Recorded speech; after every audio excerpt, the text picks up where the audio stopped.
हनुमान चारि जुगरे विद्यमान जीवंत देवता एबे भी मध्य बंचिछंती। आपण माने केबे भाबिछंती कि काहेकि हनुमान महाराजांकर विवाह हेलानी? तांको बापा माँ कहिले बाहा हो संसार कर, किंतु हनुमान कहिले ना मु बाहा हेबिनी।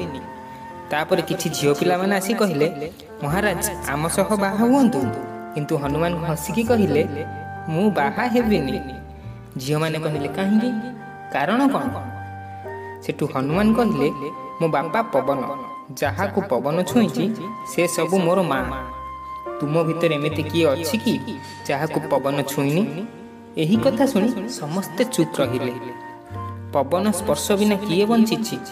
नाकरे जेतेबेले पवन पशुची सेतेबेले समस्तंको स्पर्श करूछि। तेणु जहा को मोर बापा पवन स्पर्श करिछंती से समस्ते मोर माँ। ताहाले मो बाहा काहा सह करिबि? दिव्य जुक्तियुक्त कथा कही हनुमान महाप्रभु सबुदिन ब्याचलर रहिले।